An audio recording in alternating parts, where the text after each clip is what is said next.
Muito boa noite, amigos, amigas que estão nos acompanhando aqui pelo Facebook, pelo site do nosso mandato.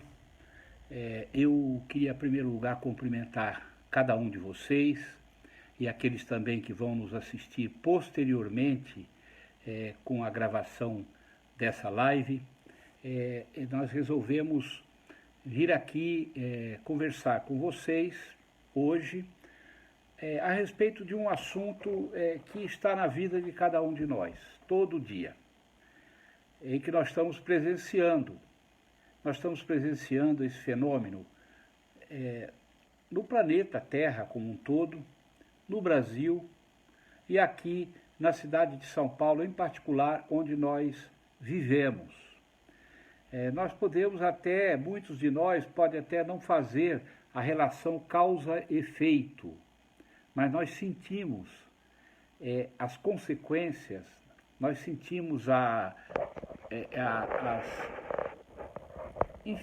os acontecimentos, os fatos do impacto do aquecimento global, que produz as mudanças climáticas e causa uma série de alterações do comportamento do clima. E aqui na cidade de São Paulo nós temos vivido isso já há alguns anos, aliás, há décadas. E cada ano que passa, essas modificações vão ficando maiores, né? Vão ficando mais visíveis. E está chegando num momento muito difícil, muito complexo. Quais são exatamente os impactos, né, os resultados do aquecimento global, das mudanças do clima, das mudanças climáticas, para nós que vivemos aqui numa metrópole como São Paulo? São vários. Mas, fundamentalmente, nós observamos dois fenômenos que esse ano foram fenômenos que ficaram assim na cara, ficaram abertos, ficaram à vista de quem tem um mínimo de observação e que causaram sofrimento e têm causado sofrimento para as pessoas que moram aqui. Em primeiro lugar, o fenômeno que nós vivemos esse ano em São Paulo já é vivido há alguns anos. Em 2014 nós tivemos uma exacerbação desse fenômeno. É a longa estiagem no período de outono, no período de inverno e mesmo no período de primavera. O que acontece? Esse ano nós tivemos em São Paulo uma quantidade de chuva muito menor no período de estiagem do que nós estávamos acostumados. Choveu muito pouco. O volume geral somado de chuvas que caíram sobre a cidade no período de estiagem foi muito pequeno. E o tempo da estiagem, nós ficamos aqui em São Paulo 100 dias sem chover. 100 dias, 3 meses e 10 dias sem cair uma gota de chuva sobre a cidade. Então, é um fenômeno, né, que acontece pela modificação do clima causado pelo aquecimento do planeta e, obviamente, o aquecimento também das partes do planeta, e São Paulo, obviamente, é parte do planeta Terra.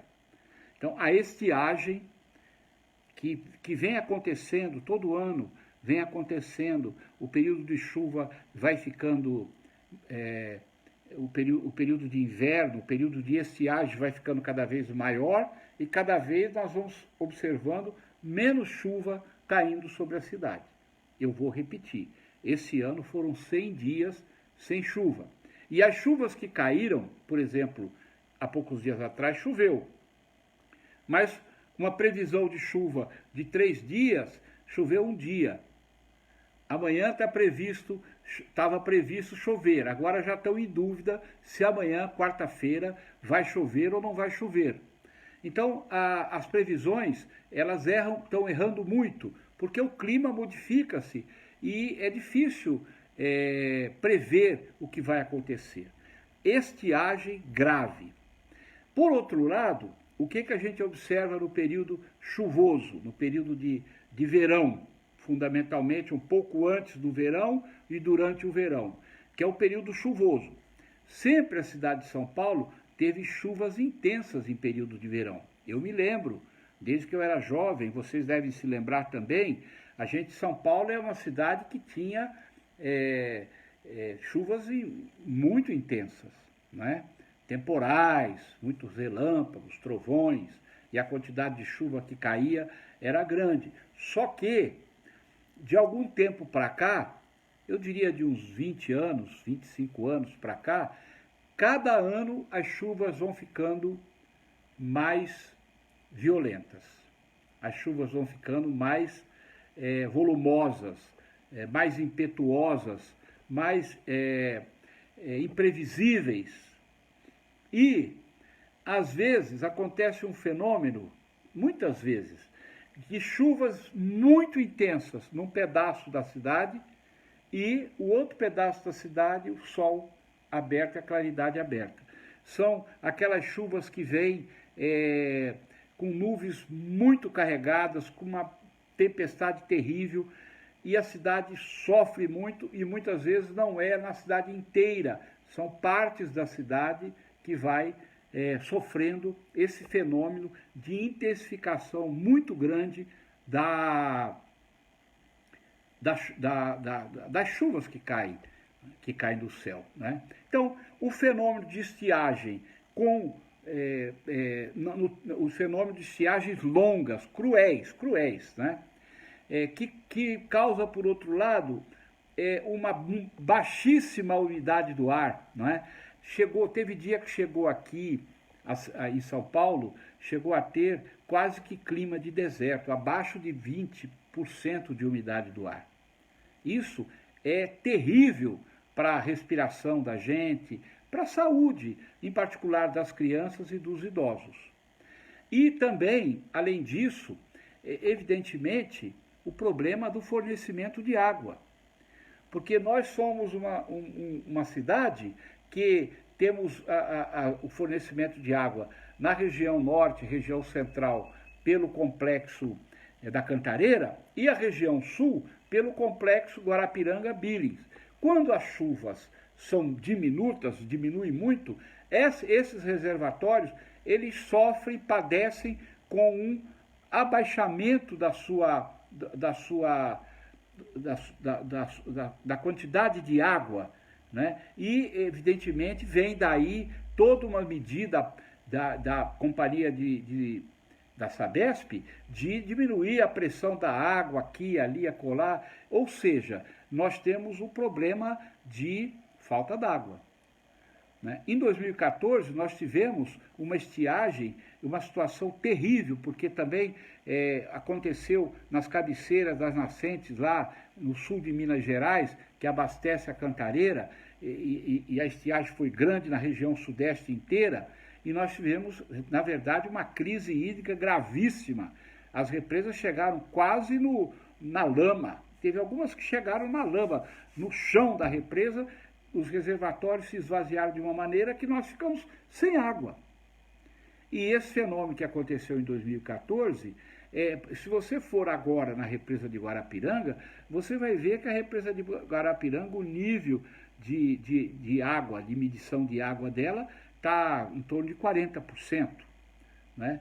Ou seja, existe, com a estiagem prolongada, o perigo dessa grande metrópole, né, São Paulo e a região metropolitana, ter um desabastecimento de água, o que nos deixa muito preocupados, porque como é que nós vamos viver aqui, né, se não tiver fornecimento de água nas torneiras? É difícil. Além disso, quem tem jardins ou as praças públicas, né, as matas que ainda restam na cidade, sofrem muito com essa falta de água, com essa falta de chuva nos períodos de estiagem longa. Por outro lado, nós temos também, no período de chuvas, e agora daqui a pouco entra o período de chuva aquilo que eu falei, que as chuvas são cada vez mais intensas, mais violentas, muitas vezes chove em determinado bairro, só naquele bairro violentamente, enche tudo, destrói coisas naquele bairro, e um bairro ao lado, ou daqui a pouco para outro, um pouquinho mais para frente, não cai uma gota d'água. Esse descontrole no período de chuva é sempre acompanhado com um volume cada vez maior de chuva, e o pior, um volume que cai sobre a cidade num tempo muito reduzido. Isso vem aumentando gradativamente as áreas de enchentes na cidade de São Paulo. As áreas de enchente na cidade de São Paulo, que são hoje por volta de 700 áreas de enchente. Até alguns anos atrás nós tínhamos 300 áreas de enchente, quer dizer, dobrou o número de áreas que sofrem com cheias no período das chuvas, por conta do aumento do volume de chuva que cai e por conta da velocidade da chuva e também da quantidade de água que vem, né? Esse fenômeno das chuvas violentas também é agravado pelas chamadas ilhas de calor que a cidade tem. Regiões da cidade que não têm arborização, como o bairro do Brás, o bairro do Pari, o bairro da Moca, cidade de Tiradentes e outros bairros da cidade que o volume de árvores é muito pequeno e a impermeabilização do solo com asfalto e cimento é total. O que acontece? O calor do verão faz com que aquilo vire um verdadeiro vulcão. E aquilo, então, quando a frente fria vem ou quando a chuva vem, o que acontece? Cai sobre aquela área de maneira violenta toda a água de chuva localizadamente. Nós temos na cidade problemas de córregos ocupados, né? São 500 córregos, uma boa parte deles tem ocupação de moradia, as pessoas moram na margem ou às vezes dentro dos córregos, um problema sério. Impermeabilização do solo, a cidade é muito impermeabilizada com asfalto e com cimento, e isso também causa, a água corre de uma maneira muito rápida e muito intensa, causando lá nas baixadas, nos baixios, né? Porque toda a água que cai em São Paulo, ela corre para os córregos, e dos córregos elas correm para os rios, né? O rio Pinheiros e o rio Tietê. Então, a única vazão que a cidade tem é essa, né? As galerias da cidade de São Paulo, elas já são galerias velhas, elas não têm a capacidade de vazão que o aumento das chuvas produzidas pelas mudanças climáticas traz. Ela não tem capacidade de dar vazão a essa água, do aumento do volume de água que cai, a impermeabilização do solo, quer dizer, o solo não absorve a água, então vai para as galerias já estão, muitas delas, obsoletas, porque não consegue dar vazão àquela quantidade de água. Ou seja, a cidade, São Paulo, o fenômeno de mudança climática veio para a cidade, está aqui agora na nossa cara, né? Nós vimos o calor que a cidade sofreu esse período agora, que inclusive na passagem do inverno, né, ainda estava no inverno quando a cidade chegou a mais de 37,5 graus, teve dia que chegou a 37,8 de temperatura, fora do verão, né? E também a sensação térmica, em alguns momentos, chegou a 43 graus, a sensação térmica. Isso é muito ruim para a saúde humana, para a saúde dos seres vivos em geral. É um sol muito escaldante, não é? Que nós não estamos acostumados, né? O Rio de Janeiro, nesse mesmo período, a sensação térmica chegou em alguns lugares a 50 graus. O Rio de Janeiro é mais quente que São Paulo. São Paulo sempre foi um local mais refrescado, mais fresco do que o Rio de Janeiro. Mas agora a cidade de São Paulo está ficando sofrendo de uma maneira insuportável. O calor que teve esse ano, né, agora diminuiu um pouco a temperatura, está mais amena a temperatura, mas ele também não avisa quando ele vem. o comportamento do clima está amalucado, está adoidado. As mudanças climáticas fizeram o clima, né? Agrava-se a isso a questão da destruição dos biomas da região central do Brasil, a região amazônica e a região central do Brasil. O desmatamento ocorrido na Amazônia e ocorrido no Pantanal, né, e na região central do Brasil, esse desmatamento altera muito o regime de chuvas, muito o regime de chuvas. Né? Então, aquelas nuvens voadoras de vapor, de água, que a Amazônia emitia, descia para o centro do Brasil e vinha chover, se despejar no sudeste do Brasil, onde nós estamos, esse regime ele está totalmente alterado, e cada ano que passa, pelo aumento do desmatamento, a quantidade de vapor que vem, de vapor d'água que vem da Amazônia para cá, ele vai se alterando. O professor Carlos Nobre fala muito disso. Ele fala e prova, né? Os cientistas, o Observatório do Clima, as pessoas estão falando, estão avisando isso já faz tempo, né? No entanto, as medidas para prevenir, né, para impedir que esses fenômenos aconteçam, ou pelo menos diminuir o efeito desse fenômeno, o governo não toma essas medidas. Haja vista as queimadas que aconteceram agora, destruíram 25% do Pantanal. E os desmatamentos na Amazônia estão a todo vapor, quer dizer, a floresta está indo para o espaço, vamos dizer assim, né, usando esse linguajar popular, e, na verdade, a floresta é uma grande produtora, grande reguladora do clima. Nós aqui no Sudeste temos tudo a ver com a regulação do clima feito pela floresta amazônica e feito pela região central do Brasil. Então a cidade de São Paulo, além dos fatores locais, né, ela tem esses fatores gerais que causam essas estiagens e causam esses volumes de chuva quase insuportáveis no período de chuvas no verão aqui na nossa cidade. A verdade é essa. Cada ano está ficando mais quente, cada ano a estiagem está mais longa, a chuva está menor no período de estiagem, e cada ano, no período de chuva, a chuva está ficando mais violenta, mais cruel em cima da cidade de São Paulo. E aí nós vamos perguntar, né? Alguém pode perguntar, e o que nós estamos fazendo para combater, para prevenir, né? Para impedir que esses fenômenos piorem ou se aconteçam de uma forma mais cruéis, né? Mais violentas, né? Mais destrutivas. Bom, tem coisas que não dependem aqui especificamente do governo local. Por exemplo, o desmatamento da Amazônia e o fogo lá no Pantanal, no Cerrado, né, que alteram toda a dinâmica do clima, é uma questão mais dos governos de lá e também do governo federal. Agora, o ministro do Meio Ambiente está divulgando o boi bombeiro. O boi bombeiro, imagina onde nós chegamos no Brasil. O boi bombeiro é o grande achado do ministro do Meio Ambiente do Brasil para combater.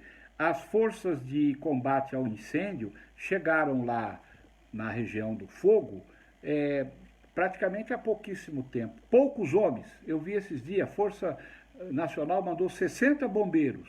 Né? Quem entrou para combater foram os voluntários, tão questionados, tão xingados pelo presidente da República, os voluntários das ONGs, pessoas de lá mesmo que trabalharam voluntariamente, que se esfolaram lá no meio do fogo, porque a ação concreta do governo foi pequena. Assim como foi pequena no derrame de óleo nas praias. Primeiro veio o povo voluntariamente limpar as praias, depois chegou as forças mandadas pelo governo, bem já, dias e dias, acho que um mês depois do derramamento de óleo. Então, não dá para contar muito com essa política pública né? Então não sou otimista de que a gente possa, pelo menos a curto prazo, reverter essa situação da alteração climática produzida pelo desmatamento e produzida pelas queimadas, infelizmente. Mas tem aqui questões locais que nós em São Paulo, essa nós podemos fazer. Questões locais, aqui, para a gente diminuir o sofrimento das pessoas diante, seja da estiagem prolongada e cruel, né? Com pouca chuva e a umidade do ar baixíssima e a secura generalizada e a ameaça de um colapso no sistema de abastecimento de água de 12 milhões de pessoas, seja no período de chuvas para prevenir que as pessoas percam tudo na enchente, que tenha mortes, que as pessoas sejam arrastadas pelas enxurradas violentas, né? Então, isso é tarefa nossa aqui, que moramos aqui, do governo local, obviamente com a ajuda do governo do estado, do governo federal, mas é tarefa que tem que ser feita pela Prefeitura de São Paulo. Aí fica aqui a pergunta, e a gente está fazendo isso? Isso está sendo feito? E a resposta que eu vou dar a vocês, eu não vou dizer que é zero que está sendo feito, porque não é, mas que é muito pouca coisa que está sendo feita, isso eu posso dizer a vocês. Né? São Paulo não é uma cidade preparada para as mudanças climáticas que estão acontecendo. São Paulo não é uma cidade preparada adequadamente para enfrentar seja as estiagens, seja as cheias das mudanças do clima, ou mesmo para enfrentar as alterações do ar, as alterações de umidade do ar, todas essas alterações correlatas, o calor intensíssimo, né, que faz as pessoas sofrerem muito. A cidade não tem preparo, não tem política pública, não tem mesmo. O que é feito é muito aquém do que poderia ser feito. Propostas existem, legislação existe, contribuição de pessoas que têm saber também existe, né? E tem muita contribuição dada à cidade com propostas de políticas públicas para São Paulo ir se preparando para cada vez mais enfrentar esses fenômenos que tudo leva a crer serão cada vez mais intensos e mais nocivos a nós, moradores de São Paulo. Eu vou repetir, a parte que vem de fora, quer dizer, o regime de chuvas que vem, que está sendo alterado pelo desmatamento da Amazônia e pela destruição dos cerrados, esse regime de chuva que está sendo alterado, os moradores de São Paulo, eles podem agir de uma maneira indireta. Eles não vão lá na Amazônia enfrentar os desmatadores, mas eles podem aqui, por exemplo, boicotar produtos de empresas que desmatam. Empresas agropecuárias que vendem aqui carne que é consumida por nós e que é produzida pelo desmate, pela derrubada da mata para botar o boi em cima. A ministra da Agricultura, Tereza Cristina, falou esses dias, a ministra da Agricultura do atual governo, não é nós que estamos falando, que não é preciso derrubar mais nenhuma árvore para aumentar muito a produção de carne bovina no Brasil. Basta investimento e tecnologia. Bom, se a ministra falou isso, é preciso fazer isso, né? Mas a fronteira agrícola, a fronteira agropecuária, avança sobre a floresta de uma maneira brutal. E além da pecuária, existe também os desmatadores, as quadrilhas de criminosos e de grileiros de desmatadores e também garimpos criminosos que vão explorar as reservas ambientais da Amazônia, estão derrubando, causando todos esses fenômenos que nós estamos sofrendo aqui. Agora, aqui na cidade, então, essas são medidas que nós podemos fazer de maneira indireta. Nós podemos fazer nos organizando para denunciar. São Paulo tem um peso político enorme, enorme. O peso político de São Paulo, os paulistanos, eles são respeitados pelo resto do país. Se nós tivermos uma voz única a respeito do desmatamento, a respeito da destruição dos recursos naturais, nós seremos ouvidos. Nossa bancada de deputados e senadores no Congresso Nacional é forte. E o que tem feito sobre isso? Eu não vejo. Tirando um ou outro deputado federal ou senador, mas são poucos, que se mexem para pressionar para que essas coisas sejam resolvidas, não é? Nós, paulistanos, estamos observando o fenômeno acontecer de uma maneira muito passiva. Não todos, né? Mas uma grande massa de moradores de São Paulo sofre com o calor, sofre com a estiagem, sofre com a ameaça de falta de água, sofre com as chuvas violentas que destrói a economia, né? Delapida patrimônio e também, às vezes, tira vidas de pessoas, muitas vezes, né? As pessoas morrem nessas enchentes e nós reclamamos na hora, ficamos nervosos na hora e tal, passou aquele momento, a gente volta para a rotina e não há uma massa crítica na cidade de São Paulo para reivindicar, para pressionar para que essas mudanças se deem em nível de Brasil e em nível de local, em nível municipal. Falo isso com a maior tranquilidade, porque vivo isso aí há muito tempo, convivo com essas questões. Quando eu entrei na Câmara Municipal de São Paulo, eu criei, no ano de 2002, eu criei a Conferência Municipal de Produção Mais Limpa. Nós fizemos 19 conferências, uma por ano. 19 conferências nós fizemos, né? E depois ela virou Conferência Municipal de de Produção Mais Limpa e Mudanças Climáticas. A última foi esse ano, participaram 6.000 pessoas online, 6.000. E depois assistiram à conferência, depois mais de 25.000. Os temas são sempre relacionados a esse assunto que nós estamos discutindo aqui.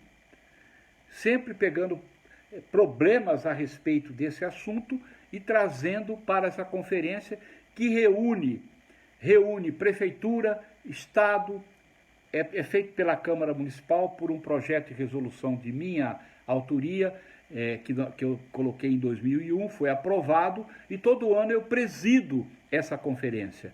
Mas profissionais liberais, professores universitários, grandes universidades, 19 universidades. Nós tínhamos praticamente 400 parceiros que nos ajudavam todo ano a fazer essa conferência, né? E dali saiu muita discussão, muito conhecimento e muita proposta prática para a cidade aplicar leis que nós fizemos a partir do que houve com as conferências. Vocês vejam assim, existe aqui em São Paulo uma prática que a Prefeitura de São Paulo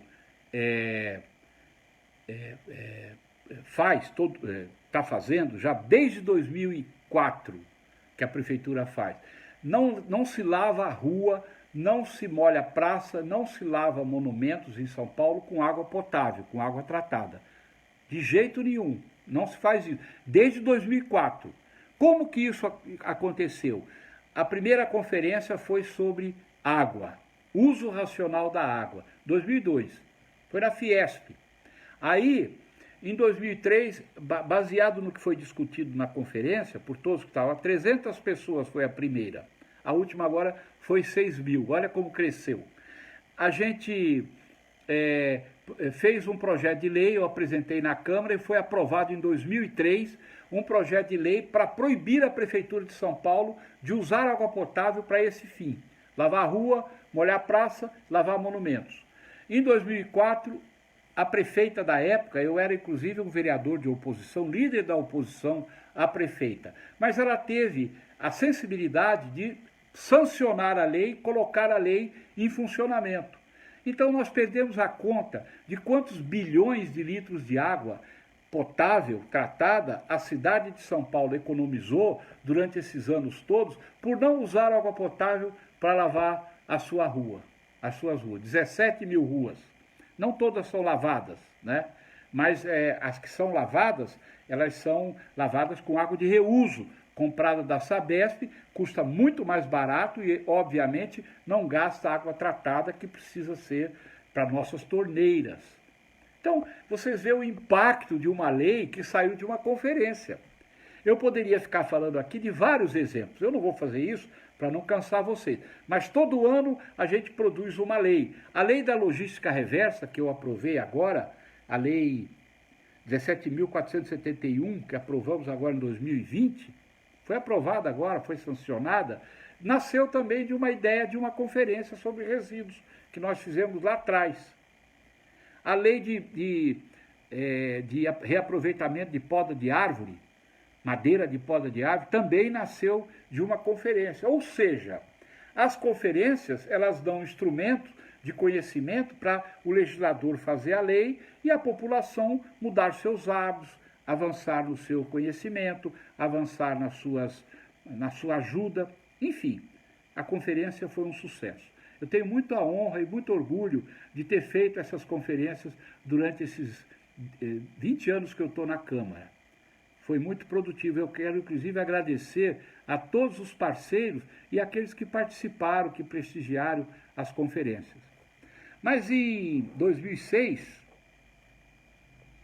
eu participei de uma CPI muito importante, a CPI da poluição sonora, poluição do solo e a poluição do ar de São Paulo. Olha aqui, ó. Aqui eu trouxe o relatório da CPI, 2006.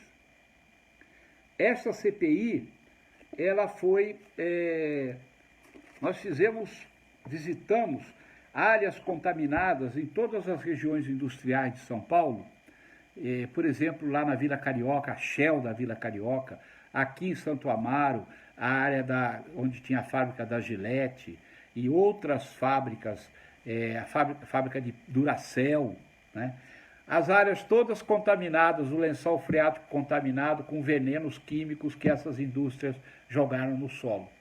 E a CPI ajudou a nós pressionarmos os órgãos públicos para que os órgãos públicos cobrassem das empresas a descontaminação dos lençóis freáticos. E isso foi feito em muitos locais. Me lembro aqui na esquina da Avenida Santo Amaro com a Vicente Hall, tinha a fábrica da Ciba, e a fábrica da Ciba tinha penetrado com um veneno químico, uma substância química, estou chamando de veneno porque é veneno, mas tinha entrado 70 metros para baixo, já estava a 30 metros do principal veio do aquífero Guarani, que é a água Petrópolis, que tem aqui na região aqui da Vicente Hall. E aí o que aconteceu? Nós fomos lá, fizemos uma vistoria e tal, tudo da CPI. Eu fui em todas as vistorias e eu propunha vistorias para a gente ir para fazer a pressão. A empresa estava começando a fazer a retirada dessa substância, né? Sugando a água, passando em filtros, enfim. Muita coisa foi feita com o trabalho dessa CPI que eu participei na época. Eram vários vereadores, eu era um dos mais ativos, né? Cheio de vontade e com uma ideia de ambientalismo. Fui na Shell, a Shell tinha aquele DRIM, que era um veneno cancerígeno. O número de pessoas com tumores malignos naquela região, em torno da Shell, ali na Vila Carioca, era o dobro da população normal, por conta do DRIM. E nós encontramos DRIM no lençol freático da região, até em frutas de árvore que nós colhemos, levamos para examinar, no Adolfo Lutz, a árvore tinha pegado o DRIM do subsolo, e a Shell tirou aquela parte de produção do DRIM, saiu dali, foi embora dali, acabou aquela produção, era um depósito enorme com restos químicos da produção do DRIM. Dededrim, vocês lembram disso? Era um inseticida, muito sério. Então, esse foi em 2006. Aí, em 2007, a primeira vez que nós falamos em em mudanças climáticas, efetivamente, na Câmara, está aqui, ó. Eu propus e presidi uma comissão de estudos dos efeitos, né, dos problemas e impactos e a relação entre causas e efeitos do aquecimento global e a cidade de São Paulo. Ó, foi riquíssimo, aqui está o relatório. O relatório, eu fui presidente, muitos vereadores participaram. E nós trouxemos para essa comissão de estudo todas as pessoas que hoje estão aí, que são cientistas, estudiosos, professores universitários, Carlos Nobre, o Gilvan, o Paulo Saldiva, olha, foi uma pleiade de pessoas, trouxemos também a prefeitura, e essa comissão de estudo de 2006, ela deu uma certa base, né? Eu me lembro, eu passei o filme do Al Gore, Uma Verdade Inconveniente, no plenário da Câmara Municipal. Foi a primeira vez que a Câmara ouviu a conversa de mudanças climáticas, foi trazida, eu trouxe o filme, consegui uma cópia, foi uma luta para conseguir a cópia, a pessoa que tinha a cópia não queria ceder, a gente não tinha dinheiro para pagar, no fim cedeu, nós passamos no plenário, criamos a comissão de estudos e a discussão das mudanças climáticas da cidade de São Paulo começou ali, e aí foi produzida a lei municipal número 14.933 de 2009, foi uma lei que o Executivo mandou para a Câmara, o secretário de Meio Ambiente era Eduardo Jorge, ele mandou para a Câmara esse projeto de lei e eu ajudei na Câmara a articular entre os vereadores, obviamente que a prefeitura, o prefeito na época era o Gilberto Kassab, e o Eduardo Jorge era o secretário, eles queriam que a lei fosse aprovada. E nós trabalhamos, nós fizemos dezenas de audiências públicas para discutir os termos da lei. A lei tem 50 artigos. Foi pioneira no Brasil, uma lei municipal de mudanças do clima. Depois é que vieram outros municípios e os estados. Aí, em seguida, o governo do estado de São Paulo fez a lei estadual e aí começou o Brasil a fazer leis, né? Essa lei hoje é uma lei importantíssima, ela poderia, se tivesse sido aplicada, ela poderia ter preparado São Paulo muito mais, muito mais. Nós poderíamos estar hoje muito preparados para enfrentar esses fenômenos que eu disse aqui das mudanças climáticas. As estiagens violentíssimas e as chuvas mais violentas ainda. O calor cruel, a baixa umidade do ar, enfim, tudo aquilo que é relacionado com essas mudanças climáticas. Se essa lei tivesse vindo aplicada até hoje, nós teríamos outra São Paulo. Essa lei foi aprovada em 2009, eu me lembro, foi sancionada pelo prefeito 5 de junho de 2009. 5 de junho, Dia do Meio Ambiente. O prefeito fez uma cerimônia, sancionou a lei. Uma lei boa, né? Uma lei boa, ousada, que precisava ser implementada. E ela começou a ser implementada em 2009, 2010, 2011, 2012. 2013 mudou o prefeito. E aí a lei foi para a prateleira. Acabou a aplicação da lei de mudanças climáticas. De 2009 até 2012, nós tivemos, minha gente, vocês que estão nos ouvindo aqui, nós tivemos, olha só, o programa Córrego Limpo, que era para limpar 200 córregos. Chegou a limpar 42 e aí foi arquivado em 2013 pelo prefeito novo que entrou. O programa Defesa das Águas, que em 2012 zerou o desmatamento e zerou o loteamento clandestino na zona sul de São Paulo, em cima dos mananciais. Em 2013, acabou o programa Operação Defesa das Águas. A Ecofrota, a mudança do padrão de combustível dos ônibus. Em 2012, quando acabou o ano, nós tínhamos 1.500 ônibus com B20, biodiesel, 20% de biodiesel no diesel. E a prefeitura comprou 118 trólebus, ônibus elétricos, e colocou para rodar na cidade. Já estava praticamente acabando a frota de ônibus elétricos, trólebus, e eles renovaram. Criou-se a inspeção veicular, muito polêmica, todo mundo reclamava, mas tirava 25% da poluição do ar pela frota de carros da cidade. Tudo isso acabou em 2013. Tudo isso foi embora em 2013. Plantou-se 1.600.000 árvores na cidade de São Paulo em 8 anos. Foram plantadas pela Prefeitura de São Paulo. Pela Prefeitura. E o que acontece?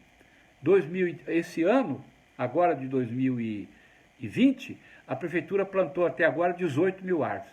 10 vezes menos, 12 vezes menos do que plantou durante 8 anos, que eram 200.000 árvores por ano. Então vocês estão vendo como a lei existe, o texto da lei é absolutamente condizente com os desafios do momento, energias renováveis, a questão de reuso de água nas residências, a questão de mudança do combustível da frota a diesel da cidade, plantio de árvores, aumento de parques. São Paulo tinha 33 parques em 2004, em 2012 São Paulo tinha 100 parques.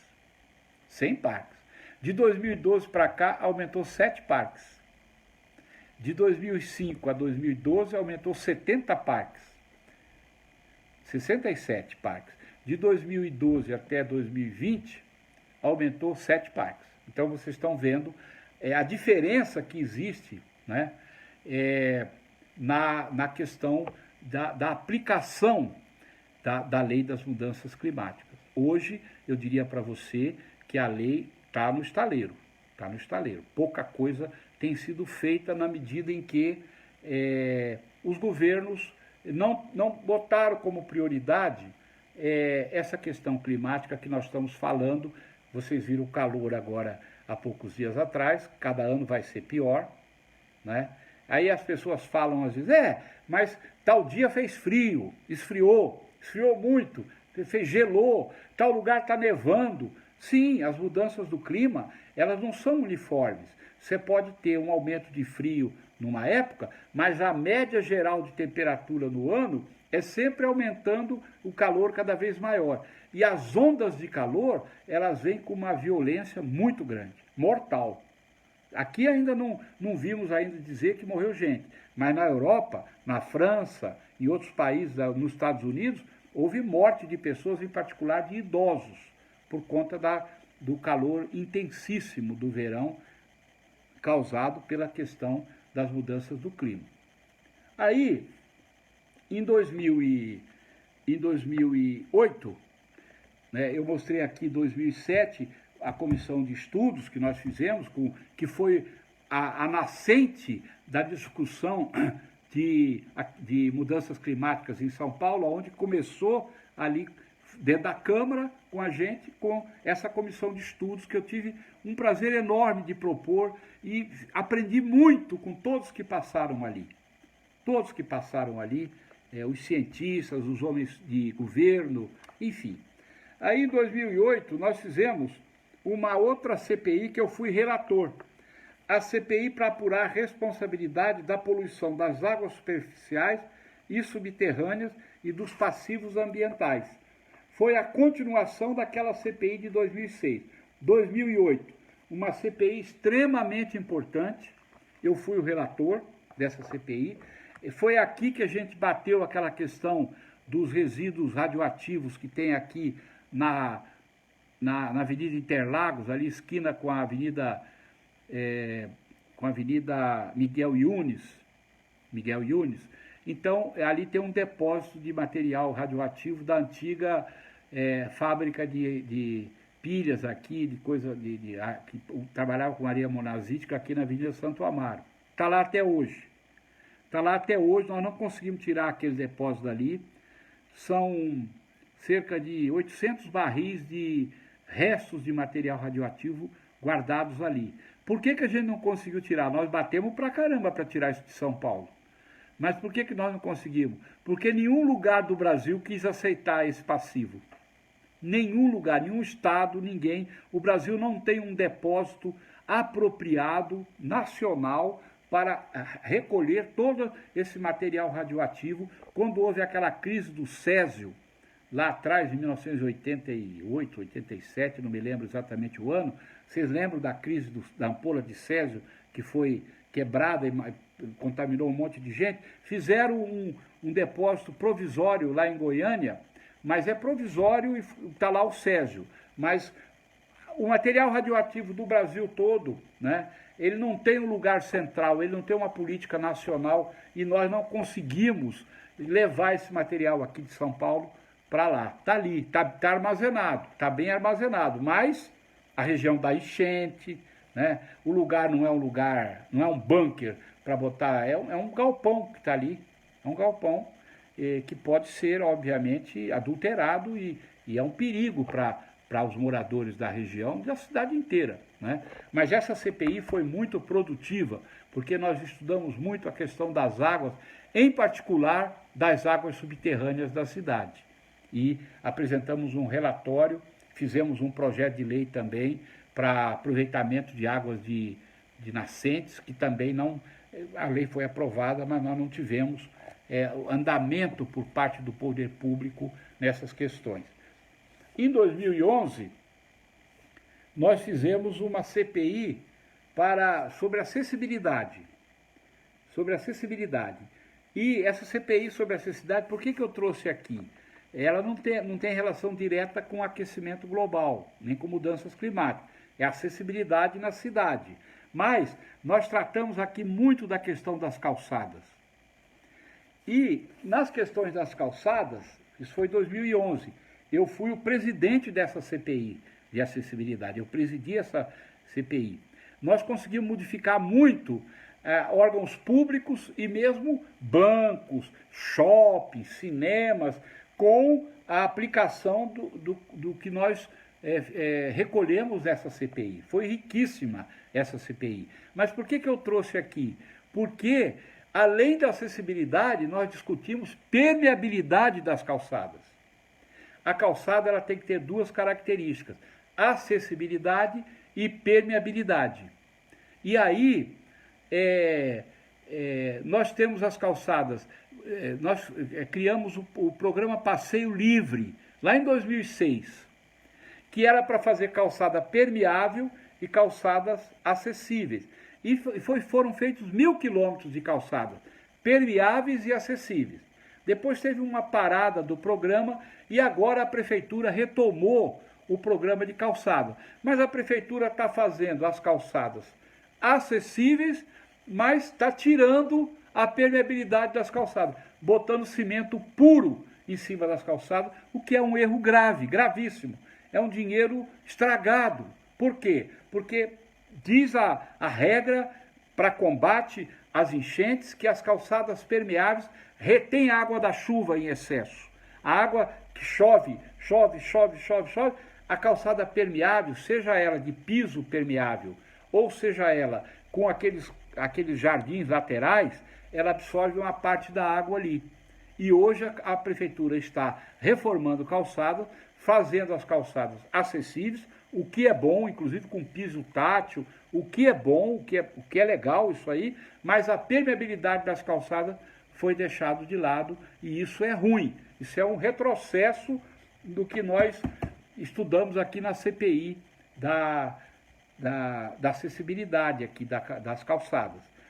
Aí, em 2014, nós publicamos esse livro aqui, ó, Mudanças Climáticas, do Global ao Local.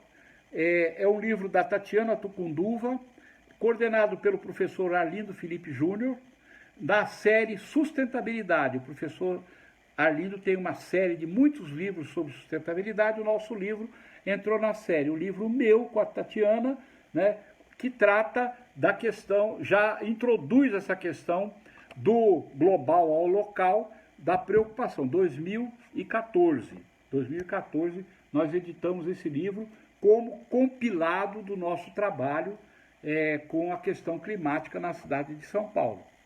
A dedicação nossa, do nosso mandato a esse tema, a essa questão, preparar a cidade de São Paulo para enfrentar esse fenômeno das mudanças climáticas, a dedicação nossa é integral. São muitas horas por dia que a gente se debate para cobrar do poder público, propor, conversar com a sociedade civil, por exemplo, arborização, né? nós participamos de todas as iniciativas de arborização na cidade, seja ele com a participação da prefeitura, seja ele através dos voluntários de arborização, que tem muitos e muitos bairros, nós temos esses voluntários, né? E as pessoas plantam e plantam. E hoje nós temos um guia de arborização urbana, que a Secretaria do Verde tem lá no seu site, árvore certa no lugar certo, na hora certa. Não se pode plantar árvore de raiz superficial em calçada, não se pode plantar árvores gigantes embaixo da fiação de eletricidade, não pode. Então, tem árvore para cada canto, para cada local tem um tipo de árvore. Se você souber plantar a árvore certa, você pode muito bem evitar a disputa entre nós humanos e as árvores, que existem em muitos locais. Muita árvore errada foi plantada em São Paulo. Muitos ficus em lugares que não deviam, eucaliptos em lugares que não deviam, árvores enormes, árvores de raiz superficial, se alastram, quebram as calçadas todas. Hoje nós sabemos que tem espécies de árvore para cada situação e pode ser plantado, e nós precisamos plantar muita árvore em São Paulo. O viário de São Paulo tem 650 mil árvores, o viário e as praças. Não estou contando as árvores dos parques, aí é muito mais. Mas nós precisamos dobrar, no mínimo, dobrar esse número de árvores na cidade, né? Porque muitas já estão velhas e já estão fenecendo, né? Então tem que ser substituída, mas tem que plantar muito mais. 18 mil árvores que estão plantando esse ano em São Paulo é praticamente nada para o tamanho da cidade. O programa de arborização ele foi, posso dizer assim, quase que abandonado. Não foi abandonado porque tem 18 mil árvores. O ano passado informaram da Secretaria do Verde que foram 38 mil árvores. Mas deveriam ser, pelo menos, no mínimo, por baixo, 50, 60 mil árvores plantadas todo ano em São Paulo, para substituir as que estão morrendo, né, para substituir as que estão doentes e para criar novos locais de plantios de árvore. Ainda tem muito local para plantar árvore em São Paulo. Bom, aí em 2015, eu fui o relator, mais um trabalho nosso, para investigar irregularidades no cumprimento dos termos de compromisso ambiental, porque quando a pessoa vai construir ou vai fazer alguma obra, ele tem que criar um compromisso ambiental, um termo de compromisso ambiental, pela lei municipal ambiental, para poder tirar árvores, ele tem que substituir. Né? O que nós encontramos de irregularidade, o que nós encontramos de fajutice, o que nós encontramos de fraude nesses termos de compensação ambiental, uma coisa assim de arrepiar os cabelos. Eu fui relator da CPI e continua essa situação, continua. A pessoa vai lá, assina um termo de compromisso com a Prefeitura, com a Secretaria do Verde, não cumpre o compromisso e a Secretaria do Verde também não fiscaliza a altura. E entra aí também facilitações e outras coisas que não é o tema da nossa live. Uma hora nós vamos vir aqui falar dessas questões de moralidade pública. Hoje nós não vamos tocar nesse assunto para não desviar o eixo da conversa, mas isso aqui também foi um trabalho que a gente fez para ajudar o combate às mudanças climáticas. O nosso livro, Por uma Cidade Mais Sustentável, é de 2016. Junto com Marcelo Morgado, nós publicamos esse livro. Esse livro, modéstia à parte, né, eu sou autor, junto com Marcelo Morgado, eu sou suspeito de falar, mas é um guia sobre sustentabilidade. Aqui nós fizemos o diagnóstico das 6 poluições, nós dividimos assim: a poluição do ar, a poluição da água, a poluição do solo, a poluição sonora, a poluição visual e a poluição climática. Nós dividimos didaticamente em 6 poluições, estudamos cada uma, tem os dados aqui, você dá uma olhada nesse livro, você vai ver como ele é completo, e ele está atual, é de 2000 e nós lançamos em 2017, mas ele está atual, ele é um livro atual. E depois a gente dá aqui quais políticas públicas devem ser implementadas. É um apanhado geral para transformar São Paulo numa cidade preparada para combater, para prevenir, para impedir as consequências do aquecimento global sobre a nossa cidade. Está aqui, né? E também, já estamos caminhando para o final, também o ano passado, 2019, eu propus e presidi o Comitê Extraordinário de Chuvas e Enchentes da cidade de São Paulo. Tendo em vista as chuvas que aconteceram em fevereiro do ano passado, nós propusemos esse estudo e fizemos um estudo. A Soninha Francini, a vereadora, foi relatora e participaram 14 vereadores desse comitê que a gente criou na Câmara. Aprofundamos de uma maneira, ele não está muito grosso, porque na economia de papel, aqui tem todos os links que você pode procurar de tudo, o estudo completo, o relatório é completo sobre o que a prefeitura deve fazer e tem que fazer, muitas vezes não está fazendo, né? A prefeitura tem um karma, tem uma fixação em piscinão. Ah, piscinão. Piscinão é uma solução, aliás, uma solução drástica, porque ele é muito agressivo ambientalmente. Mas, por exemplo, tem os jardins de chuva que você pode fazer, alterações de galerias que você pode fazer. Aqui no Alto da Boa Vista, aqui atrás de onde eu moro, ali do outro lado da Avenida Adolfo Pinheiro, tem uma região ali na rua, perto da rua São Benedito, que toda chuva forte enche há anos. Então a prefeitura queria fazer um piscinão. Né? Imagina um piscinão ali naquele bairro. Aí nós batemos para lá, batemos para cá, batemos para lá, batemos para cá, apareceu uma proposta de uma galeria subterrânea que teria a condição de acumular, de absorver a mesma quantidade de água de um piscinão sem estar a céu aberto. E essa solução foi aceita pela prefeitura, mas aí toda essa obra custaria 6 milhões. Aí esbarrou no dinheiro e até o momento o projeto não começou a ser implementado. Vai chover agora em dezembro, janeiro, e vai de novo encher aquelas ruas ali do Alto da Boa Vista, porque nós estamos tratando disso já há quase 3 anos e não houve o andamento do projeto pela secretaria responsável. Aí, por último, eu queria mostrar a vocês, já mostrei, vou mostrar de novo, o nosso dossiê da devastação das matas das mananciais de São Paulo. É muito triste dizer isso, esse dossiê nós lançamos em abril desse ano, mas tem o dossiê número 1, foi lançado em agosto do ano passado. De agosto do ano passado, dossiê 1, para esse dossiê de abril de 2020, dobrou o número de árvores derrubadas, dobrou o número de lotes clandestinos, dobrou a quantidade de dinheiro que as quadrilhas organizadas que estão derrubando essas árvores justamente em cima das nascentes de São Paulo vai ganhar. Para vocês terem uma ideia, se eles eram 25 mil lotes, agora são 48 mil lotes que eles estão produzindo, era R$1 bilhão que eles iriam arrecadar, se eles venderem tudo agora são R$2 bilhões que as quadrilhas criminosas vão ganhar vendendo lotes em cima das áreas de nascente que abastecem a represa de Guarapiranga e abastecem 4 milhões de pessoas no município de São Paulo. Eu vou aqui partir para o encerramento, já são 8 horas, faz 1 hora que eu estou falando sem parar, mas isso aqui me entusiasma muito, porque isso é o futuro, é o presente e é o futuro. Você tem sentido o calorão que está fazendo? Você deve estar sentindo. Né?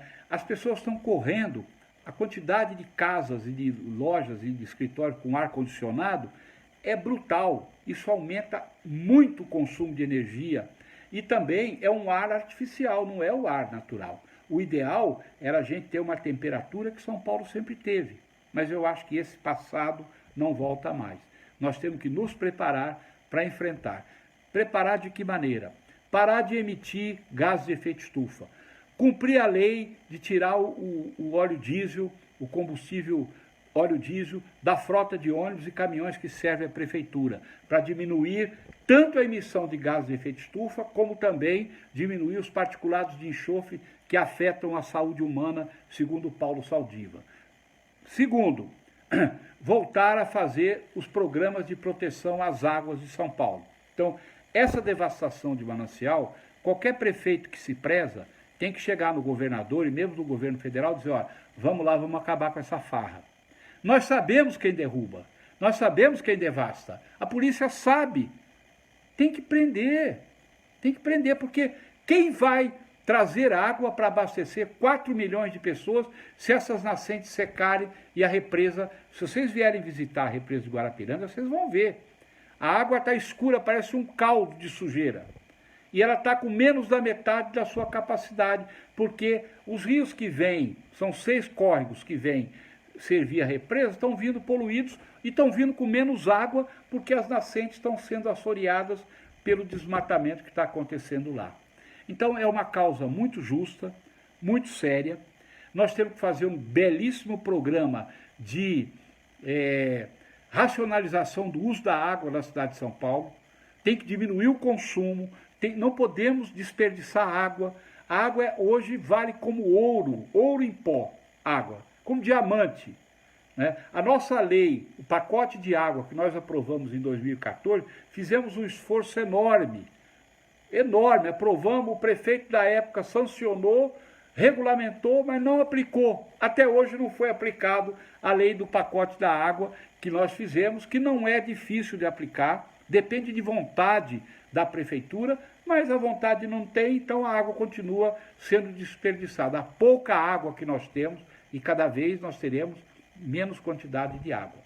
Então, eu queria dizer a vocês que eu não estou otimista com as políticas públicas. Vocês veem as eleições, estão aí, aquela quantidade enorme de candidatos.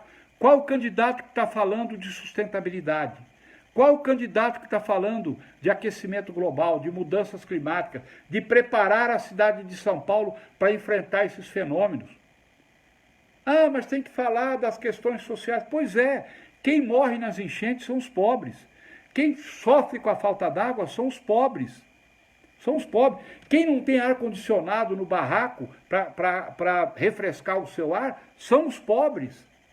Então, falar de preparar a cidade para enfrentar esses fenômenos é falar em proteger a vida das pessoas, em particular da população mais pobre, que vai sofrendo e vai sofrer cada vez mais, tanto com a estiagem prolongada, por causa da falta de água, como das chuvas violentas que vêm em cima, na beira do córrego, em cima dos barracos mais frágeis, as tempestades de vento, que eu não falei aqui, mas também faz parte, os ventos de 70, 80, 90, 100 km por hora, que destelham as casas. Quantos lugares do Brasil aconteceu isso? Né? E aqui também já ventou muito forte e pode, de uma hora para outra, ter um fenômeno agudo desse e tirar a telha. Quem é que vai ter as telhas mais retiradas? Os pobres. Então, falar desse assunto é falar de justiça social, é falar de tratar as pessoas iguais, o rico e o pobre. Isso é uma questão social. Não existe a questão ambiental que não esteja linkada com a questão social. É assim que eu vejo, dessa maneira. Bom, fizemos um apanhado, um resumo aqui, e para terminar eu quero dizer que eu espero sinceramente que a gente possa se juntar, todos nós, todas as pessoas que pensam nessa cidade, se preocupam com a qualidade de vida, nos juntarmos numa grande massa humana, uma massa crítica, para pressionar o poder público, para fazer o prefeito agir, preparar São Paulo para enfrentar esses fenômenos. Nós não estamos, a cidade não está preparada, faz muito tempo que não se toma uma medida efetiva para combate às mudanças climáticas, ao aquecimento global. Muito obrigado pela sua atenção, desculpa de falar muito, mas tenho o que falar, nós temos o que falar, temos o que apresentar, o nosso trabalho tem sido muito intenso, eu agradeço muito a sua atenção, né, a sua audiência e desejo uma boa noite, uma noite fresca, refrescante para você, né, e por favor, nos ajudem, a causa é nossa, a causa é pela vida, a causa é pela raça humana e pelos demais seres vivos que coabitam conosco, essa cidade querida e esse planeta que vaga pelo universo, o planeta Terra. Muito obrigado, boa noite a vocês. Um abraço.